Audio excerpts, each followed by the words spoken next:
la littérature et le jeu vidéo, c'est des notions qui sont vachement opposées. On a du mal à les voir ensemble. Et pour cause, il y a beaucoup de choses qui les différencient. Déjà, le jeu vidéo, ça repose sur l'interactivité. Le joueur est actif dans l'histoire. Il fait des choses pour faire avancer l'histoire. Au contraire du cinéma ou de la littérature, où là, on a plus un rôle passif. Enfin, vous voyez ce que je veux dire. On est spectateur, quoi. On est moins dans l'interaction. Je vais essayer de rendre ma vidéo accessible à tout le monde, c'est-à-dire même à ceux qui connaissent pas trop le jeu vidéo, donc je vais être amené à expliquer beaucoup de trucs. L'interaction dans le jeu vidéo, ça s'appelle le gameplay. Alors c'est quoi le gameplay? C'est le système de jeu. C'est la façon qu'on a de jouer à un jeu. Pour prendre un exemple que tout le monde va connaître, Mario. Mario, c'est quoi le gameplay? C'est quoi le système de jeu? Bah concrètement, on avance et on saute, que ce soit pour éviter des monstres, pour tuer des monstres ou pour sauter par-dessus un obstacle. Voilà, on avance et on saute. C'est comme ça qu'on joue à Mario. Ça s'appelle le gameplay. Le gameplay de Mario, c'est ça. Vous avez compris l'idée? Alors évidemment, il y a des centaines, voire peut-être même des milliers de gameplays différents vu tous les jeux vidéo qu'on a. Mais vous avez l'idée générale. Mais alors du coup, est-ce qu'un jeu vidéo, c'est vraiment impossible à mettre en relation avec la lecture, la littérature? Est-ce qu'on peut être un lecteur et un gamer à la fois? Non, pas l'un après l'autre, mais l'un et l'autre en même temps. Est-ce que c'est possible? On peut y réfléchir, Alors il y a Jean-Michel Basique évidemment qui va dire ouais parce que dans le jeu vidéo il y a du texte. Alors c'est un peu de la littérature. C'est quand même vachement simpliste comme réflexion. Mais c'est pas faux, Donc faut en parler. On va commencer par là. Ça paraît très bête, Mais c'est vrai que dans le jeu vidéo, surtout le jeu vidéo d'aujourd'hui, il y a beaucoup de texte. Bah ouais, mais dans le cinéma, il y en a pas autant. Il y a pas autant de texte. Pourtant, dans le jeu vidéo, c'est vachement fréquent. Des fois, on se balade, on tombe sur un objet, on clique dessus, bim, il y a une fenêtre qui s'ouvre avec un paragraphe qui va expliquer quel est cet objet, ou quel est ce personnage, ou ça va être, je sais pas, une lettre, ou alors ou un journal intime, va savoir, ou des explications sur le jeu. Il y a plein de trucs comme ça, vous en avez sûrement rencontré si vous jouez aux jeux vidéo. Et dans certains jeux, ça va même encore plus loin. Dans certains jeux de la série Assassin's Creed, il y a même une base de données dans le jeu. Une base de données où on peut avoir des infos sur tous les personnages qu'on a rencontrés, sur tous les lieux, sur tous les événements. Parce que Assassin's Creed, c'est des jeux à vocation historique. On est sur une période précise de l'histoire. Donc les jeux, les événements et les lieux, c'est des lieux historiques. Et on a une base de données pour avoir plus d'infos là-dessus. Mais pas 3 lignes, mais 5 paragraphes, quoi. Et j'ai passé des heures là-dessus à regarder tous les détails parce que c'est super intéressant. Et c'est vrai que c'est assez paradoxal d'avoir ça dans un jeu vidéo. Parce qu'on a vachement tendance à penser qu'un jeu vidéo c'est je sais pas lire. C'est un peu plus profond que ça. Enfin, profond, c'est pas le mot. Mais il y a du texte. Et le texte est important dans un jeu vidéo. Dans la plupart en tout cas. Mais alors pourquoi cette présence? Parce que je l'ai dit, dans le cinéma, il n'y a pas autant de présence de texte. On se base surtout sur l'action. Pourquoi dans le jeu vidéo c'est très simple. C'est parce que le jeu vidéo, il a ce point commun avec la littérature que on peut prendre son temps dessus. Vous voyez ce que je veux dire? Peut-être pas. Comment dire? Dans un jeu vidéo, souvent, on peut s'arrêter. On peut prendre son temps. Mario, si on veut, on peut ne pas le faire bouger. On peut s'arrêter un moment, que ce soit pour reprendre notre souffle, ou reprendre nos esprits, ou regarder mieux ce qui se passe. On peut revenir en arrière, ça ne sert à rien, mais on peut. Vous voyez ce que je veux dire? Alors pas dans tous les jeux, dans les jeux de course, typiquement, une course de voiture, t'as pas le temps de prendre ton temps. Et puis d'ailleurs, souvent dans les jeux de course, il n'y a pas beaucoup de texte, parce qu'il n'y a pas le temps. On n'est pas là pour lire du texte, on est là pour foncer. C'est normal. Mais dans beaucoup de jeux, vu qu'on peut prendre le temps, il y a plus de texte. Parce que le texte, ça nécessite de pouvoir se poser.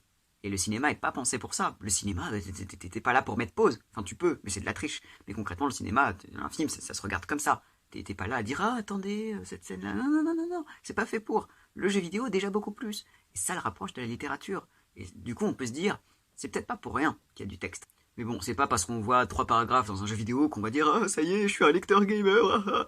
C'est un petit peu, c'est quand même vachement simpliste. C'est la réflexion de base. C'est intéressant. Et on peut quand même aller plus loin. Et pour aller plus loin, on va maintenant se pencher sur un genre de jeu vidéo très spécial, qui est vachement sujet à controverse, les visual novels. Les romans virtuels en français. Et si ça s'appelle un roman virtuel, c'est pas pour rien. C'est que ça se base extrêmement sur le récit. Le récit écrit.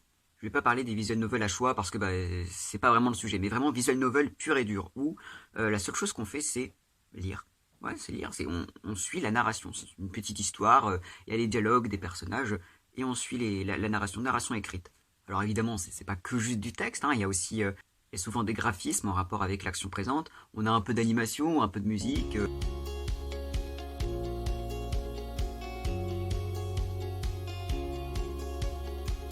Mais bon, il y a plein de jeux qui sont comme ça. Il y a plein de jeux où les récits, c'est avec des textes. Genre Undertale. Undertale, bah, tous les dialogues, c'est du texte et on peut s'arrêter. Mais c'est pas un visual novel. Pourquoi? Parce que Undertale, il y a un gameplay. C'est-à-dire qu'à côté, alors oui, il y a du texte, mais il y a aussi des phases où il y a des petits combats, il y a des petites interactions, il y a des petites choses à faire.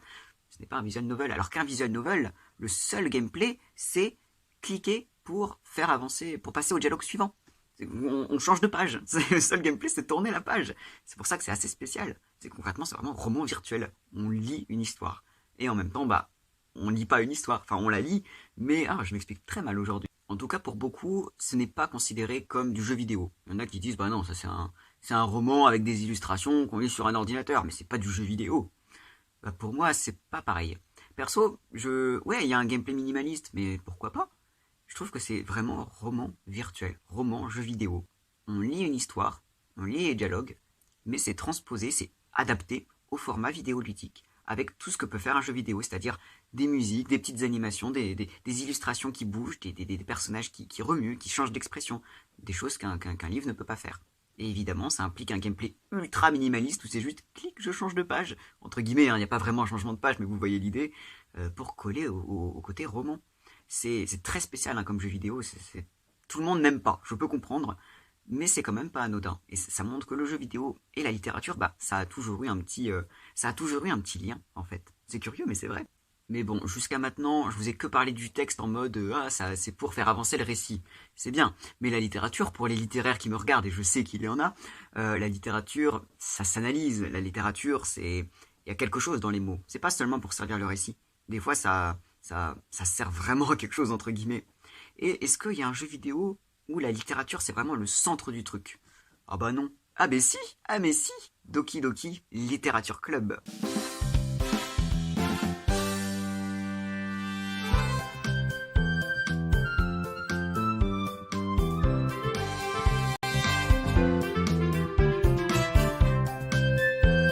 Ne vous fiez pas à son aspect, ce n'est pas mignon, c'est un jeu d'horreur.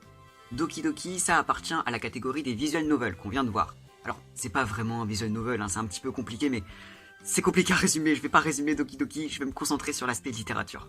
L'histoire est très simple, c'est des personnages dans un club de littérature qui écrivent des poèmes et qui se les échangent, qui font de la littérature. Et on incarne un personnage aussi à part entière dans ce club, on interagit avec les autres personnages, on échange des poèmes aussi. C'est pour ça que c'est un peu plus qu'un visual novel, c'est parce qu'on a un gameplay très différent, qui est beaucoup moins minimaliste. Et les poèmes qu'on s'échange, vous pensez que c'est juste poèmes? Non, non, non, non, non.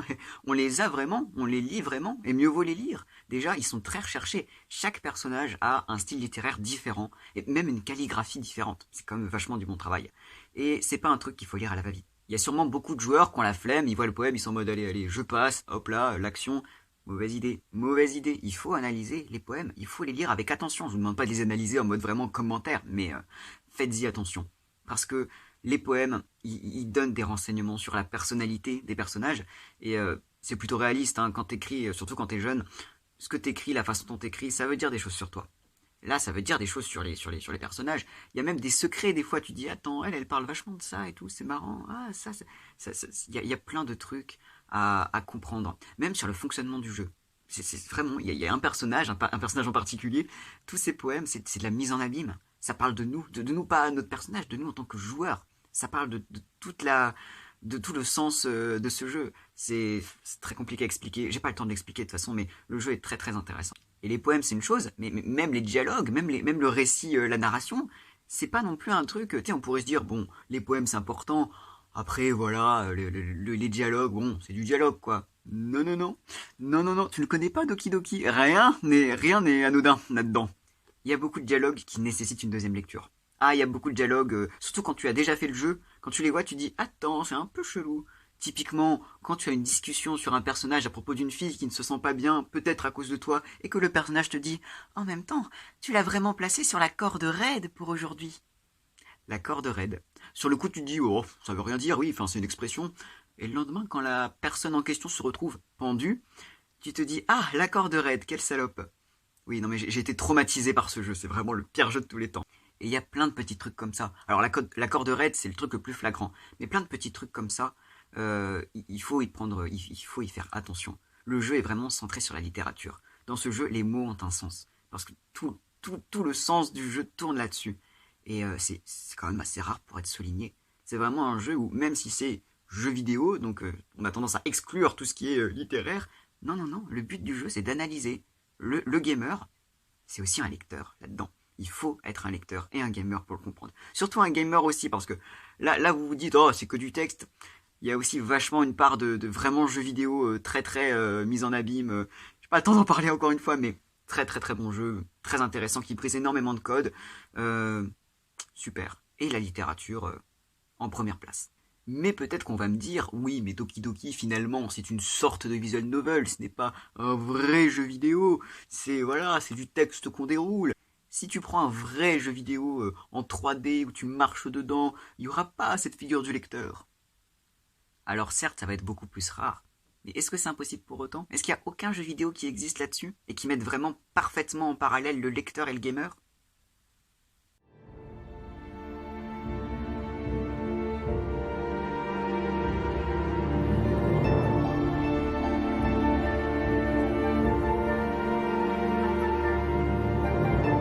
But it had to end one way or another. What Remains of Edith Finch. Oh, ce jeu. Oh, incroyable. Si vous cherchez un jeu qui met parfaitement en relation le lecteur et le gamer, je pense que celui-là, il est encore mieux que Doki Doki. Déjà, c'est clairement un jeu à histoire. Vous voyez, il y a des jeux auxquels on joue pour le gameplay. Mario, bon, l'histoire, c'est sauver la princesse. Bon, tu joues pas pour ça. Tu joues pour le gameplay. Tu joues pour t'amuser, pour sauter, pour éviter les monstres, voilà. Et t'as des jeux auxquels tu joues pour l'histoire. C'est des jeux, voilà. Typiquement, les visual novels, bon, tu joues pas pour cliquer et changer de page, hein, non. Tu joues pour l'histoire. What Remains of Edith Finch, on y joue pour l'histoire. Déjà, première scène, on sait que la littérature va être importante. Pourquoi? Parce que, on plonge dans un journal intime. Voilà, niveau mise en abîme, on est là, on sort du cadre. Donc on est dans le journal intime, on est dans les souvenirs décrits dans le journal intime. Et tout au long de notre histoire, on sera guidé par une double voix, c'est-à-dire la voix de la narratrice qu'on va entendre et qu'on va jouer, du coup, hein, on incarne le personnage du journal, et on sera aussi guidé par les mots de la narratrice, les mots qu'elle dit, qui seront là, qui nous indiqueront à la fois le chemin, parce que là où il y a les mots, on sait que c'est par là qu'est la suite du jeu, et qui seront là juste pour le récit. C'est la narration, c'est une narration vivante, et c'est super bien foutu. Ça s'appelle du level design. Ça veut dire comment est-ce que le joueur va comprendre par lui-même qu'il est censé aller dans une direction ou une autre. C'est facile. Plutôt que de mettre un gros panneau, va là-bas. Bah là, c'est super. En termes de level design, c'est parfait. Le texte, il est tout au fond de la pièce. Tu sais que c'est par là qu'est la suite. Instinctivement, tu le sais. C'est hyper propre. Et en plus, comme je vous l'ai dit, on incarne vraiment la personne qui parle, on incarne ses souvenirs. Et du coup, les mots, ils illustrent exactement ce qu'on fait. Genre, typiquement, il y a un passage secret dans la maison, enfin, je vais en reparler plus tard, un passage secret. Donc, le personnage arrive dans le passage secret, et il y a la voix qui dit je réussis à trouver un passage secret. C'est drôle, mais c'est super beau, et tu te sens vraiment dans l'histoire, t'es vraiment dans les pages, t'es vraiment dans le journal intime. Alors, vous l'aurez remarqué, le jeu est en vue à la première personne, c'est-à-dire qu'on ne voit pas directement le personnage qu'on joue, on est dans sa tête. On voit littéralement ce que le personnage voit. C'est comme si on était dans ses yeux.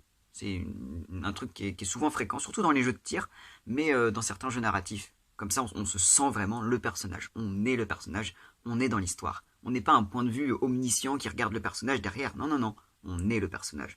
C'est quand même important. Bon alors cette histoire, mais j'arrête pas de vous dire l'histoire est importante et je vous parle même pas de l'histoire, mais je suis con. What Remains of Edith Finch, ça parle d'une jeune fille, Edith Finch, qui a 18 ans et qui revient après des années dans la maison familiale. Donc la maison est abandonnée depuis des années et elle va explorer cette maison qu'elle ne connaît pas si bien que ça finalement. Elle va tenter d'en apprendre plus sur ses ancêtres, sur comment ils sont morts, et elle va tenter d'en apprendre plus sur la mystérieuse malédiction familiale qui semble rôder dans tous ses ancêtres. Alors là, comme ça, vous êtes peut-être en train de vous dire, ouf, c'est encore un jeu d'horreur. Non. Alors, c'est un peu glauque, hein, mais c'est magnifique. C'est magnifique. C'est vraiment prenant, c'est vraiment touchant. C'est pas un jeu d'horreur, c'est un jeu superbe qui donne envie de vivre. Le gameplay est extrêmement simple. On marche. Majoritairement, on marche. C'est tout. On explore la maison. Alors, on passe dans des petits passages secrets et tout. La maison, mais elle est incroyable. Hein. Il y a plein de petits couloirs, plein de petits machins. C'est vraiment... j'aimerais une maison comme ça plus tard. Mais concrètement, voilà, il n'y a pas de combat, il n'y a pas de gros machins. On explore. On marche. On est guidé par la petite voix. On est guidé par les mots. On est guidé par les phrases du journal intime. C'est très reposant. Il y a beaucoup de gens qui le caractérisent avec un ton un peu méprisant, ce jeu de walking simulator, simulateur de marche, parce que on fait que marcher, c'est pas un jeu vidéo, il y a rien, il y a aucun gameplay. Bah, le gameplay est très minimaliste, mais c'est un jeu vidéo. Au fil de l'histoire, on découvre un petit peu plus l'histoire des membres de la famille, à chaque fois à travers un texte. Alors pas le journal intime, hein, parce que la personne qui parle, elle sait pas ce qui se passe, mais elle va tomber à chaque fois sur un poème, ou alors un autre journal intime, ou alors une lettre, ou alors un acte de divorce, même un acte de divorce. Et chaque texte va déboucher sur un flashback, où on va vivre les derniers instants du membre de la famille en question, à chaque fois accompagné par le texte. Alors le texte, pas le journal intime de base, hein, du coup le poème, l'acte de divorce ou la lettre, avec le même principe, la voix qu'on entend, le texte qui parle, et nous qui sommes dans le flashback. Donc ça fait une variation de gameplay quand même, on n'est pas juste là à explorer la maison pendant 4 heures. En soi c'est intéressant, tu vois, mais ce serait lassant à la fin. Non, non, non, c'est parsemé de petits flashbacks avec des petits gameplays différents, et c'est quand même ultra bien foutu. Mais encore une fois, le texte est central là-dessus. On n'apprend rien sans le texte, on n'apprend rien. Alors c'est très beau, hein, la maison est très belle, mais le plus important c'est le texte. Finalement, c'est presque un visual novel. Sauf qu'à la place d'un truc 2D, bah, c'est en 3D. C'est tout, hein. On marche, c'est voilà, décor en 3D, waouh. Mais concrètement, c'est un livre en jeu vidéo. Parce que quand tu lis un livre, c'est exactement ça. Tu lis les phrases, tu entends la voix de la narration dans ta tête, et tu imagines, pour peu que tu sois bien dans le bouquin, tu imagines les lieux, tu imagines les personnages, tu vois les actions se faire. C'est exactement ce que tu fais là. T'as le texte devant toi que tu lis, tu l'entends en même temps, et tu vois tout ce qui se passe. Tu es dans la tête de l'histoire, en fait. C'est exactement ça. C'est exactement ça. Alors oui, le jeu, il ne plaît pas. Et comme par hasard, tous les jeux qui plaisent pas en mode c'est pas du vrai jeu vidéo, la Doki Doki, What Remains of Edith Finch, tous les visual novels de base, à chaque fois, il y a un peu... Mais pourtant, What Remains of Edith Finch, il est magnifique. Et tous les autres aussi, mais surtout celui-là qui est quand même incroyable. Pour moi, c'est celui qui réunit parfaitement la littérature et le jeu vidéo. On est à la fois un gamer et un lecteur. On lit le jeu vidéo. C'est quand même génial. Donc finalement, la littérature et le jeu vidéo, qu'est-ce qu'on en conclut du coup bah, majoritairement que c'est quand même deux choses opposées. Que le livre, ce n'est pas un jeu vidéo. Le jeu vidéo, ce n'est pas un livre. Tout comme ce n'est pas du cinéma, tout comme c'est normal. Pour autant, est-ce qu'il n'y a aucun moyen de les faire cohabiter? Bien sûr que non. Enfin, j'espère que cette vidéo a servi à quelque chose quand même. Je viens de passer 20 minutes à vous expliquer qu'il peut y avoir des interactions, donc quand même hein, un peu d'effort. Et à chaque fois, ça crée de la polémique. À chaque fois, on se dit, mais est-ce que c'est vraiment un jeu vidéo du coup? Est-ce que c'est vraiment un livre? On a toujours tendance à se demander, est-ce que ça dénature, est-ce que l'un dénature l'autre? Est-ce qu'on est trop lecteur pour être gamer ou l'inverse? Ben ouais, mais il n'y a pas que ce sujet-là, il n'y a pas que le jeu vidéo et les bouquins qui sont sujets à ce genre de controverse. Les livres audio, c'est quoi? C'est plus des livres ou c'est plus des audios? Le théâtre de Musset, ça a d'abord été écrit pour être lu, pas pour être joué. Est-ce que c'est quand même du théâtre? Le jeu vidéo Detroit Become Human, il ressemble beaucoup plus à du cinéma. Le gameplay, c'est quand même très minimaliste et c'est beaucoup plus cinéma. Est-ce que c'est du jeu vidéo ou du cinéma du coup? Et les livres qui n'ont pas de dialogue, qui n'ont pas de texte et qui ont juste des dessins, des illustrations. Est-ce que c'est des livres ou est-ce que c'est de la peinture? Le slam. Vous savez, quand on parle plus qu'on chante dans une chanson, c'est plus une chanson ou est-ce que c'est de la poésie sur fond musical? Ce que j'essaie de vous faire comprendre, c'est qu'il y a des interactions entre les différents arts, entre les différents formats, partout. Même des trucs ouais, où tu te dis, mais c'est pas possible. Le jeu vidéo et la littérature, ça n'a rien à voir. Ça a plein de choses à voir. Pas seulement avec le texte, même si c'est quand même important à souligner. Ça peut avoir des connexions. Évidemment, c'est rare, parce que, par définition, c'est pas possible. Mais le jeu vidéo, ça a cette force que n'ont pas forcément, à mon sens, le cinéma ou la littérature, sauf exception. C'est que le jeu vidéo, il peut prendre tellement de formes différentes. On n'en a vu même pas 1% dans cette vidéo. Il y a tellement de choses à faire, il y a tellement de façons de jouer, il y a tellement de gameplay différents, il y a tellement d'histoires différentes. On peut faire très bien un jeu vidéo qui soit proche de la littérature, comme un jeu vidéo qui soit proche du cinéma. On peut tout faire. Un jeu vidéo proche de la musique aussi, mais évidemment. Mais c'est ça la richesse du truc, c'est pour ça que c'est super. Et il faut encourager ça. On peut être à la fois et en même temps un lecteur et un gamer, et l'un n'invalide pas l'autre. C'est vraiment le truc à retenir pour moi. Au fait, ça fait pile 1 an que je fais des vidéos. Alors je sais que d'habitude, faut dire « Waouh, vous êtes 5 millions d'abonnés, incroyable !» Bon, vous êtes 80 abonnés. Mais quand même, je m'y attendais pas non plus. Hein. J'avais vraiment commencé les vidéos en mode « Ouais, on va voir. » Alors 10 000 vues au total, c'est pas beaucoup. Enfin, à l'échelle de YouTube. Mais en vrai, 10 000 vues, c'est quand même beaucoup. Donc je suis quand même content. Donc bah merci. Voilà. J'espère que ça vous aura plu parce que cette vidéo-là, j'y tenais beaucoup.